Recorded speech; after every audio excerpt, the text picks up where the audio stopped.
सभी प्रभु प्रेमियों को मेरा प्यार भरा राधे राधे। इस वीडियो में हम चर्चा करेंगे निर्जला एकादशी के व्रत की। ज्येष्ठ मास के शुक्ल पक्ष की एकादशी को निर्जला एकादशी के रूप में जाना जाता है। बहुत सुंदर इसका महात्म्य है।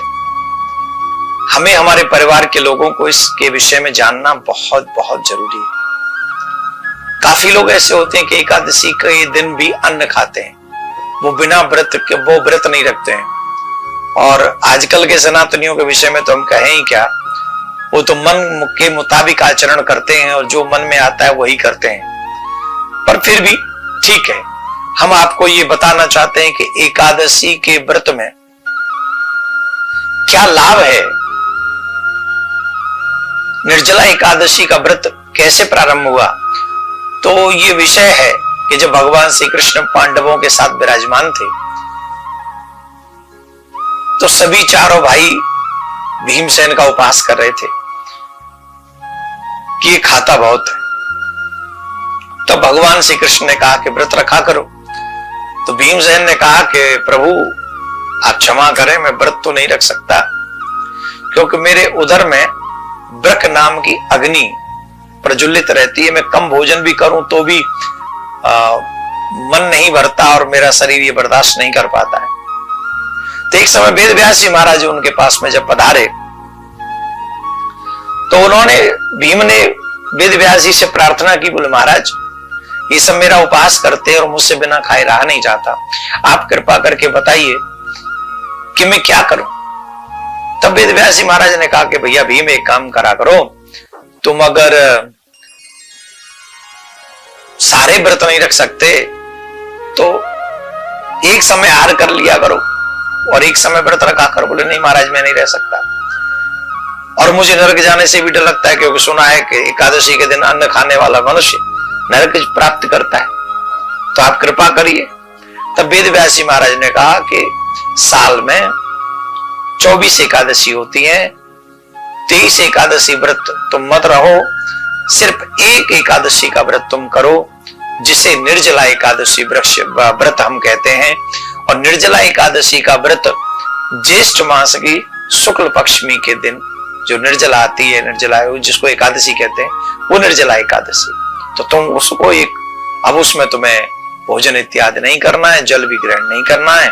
और भीम ने इस बात को माना और ऐसा सुनने में आया है कि सारी रात्रि पूरे दिन तो उन्होंने जल ग्रहण नहीं किया, लेकिन जैसे ही ब्रह्म मुहूर्त हुआ वो भीमसेन बिना कुछ खाए पिए मूर्छित हो गए।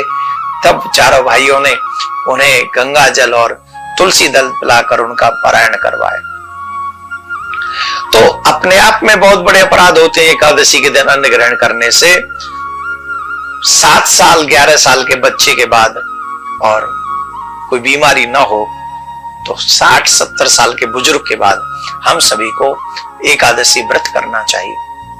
और निर्जला एकादशी के व्रत का तो इतना बड़ा महात्म्य है, इतना बड़ा महात्म्य है कि हम क्या बताएं। बड़े से बड़े पाप इस एकादशी के व्रत से नष्ट हो जाते। तो हम करें क्या, निर्जला एकादशी के व्रत को करने से पूर्व हमें ब्रह्म मुहूर्त में उठना चाहिए।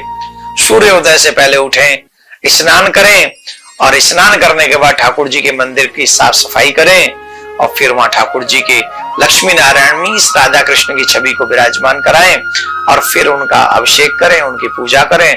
और पूजा करने के बाद में उनको भोग इत्यादि लगाएं, पीले फल हो और पीली वस्तु का भोग लगाएं और मंत्र जाप करते रहें, ते ओम नमो भगवते वासुदेवाय।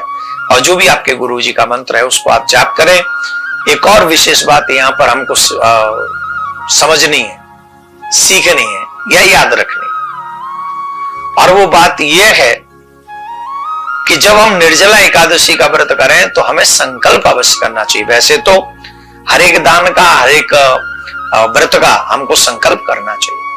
अपना नाम, अपना गोत्र, हाथ में अंजलि में जल ले, अपने नाम और गोत्र का नाम, अपने गोत्र का उच्चारण करें और फिर भगवान से प्रार्थना करें कि हम जैसे अभी निर्जला एकादशी है, जिस मास की शुक्ल पक्ष की एकादशी निर्जला एकादशी का व्रत मैं करता हूं। हे प्रभु, आपके चरणों में समर्पित करता हूं, आप मुझे इसकी सामर्थ्य दें।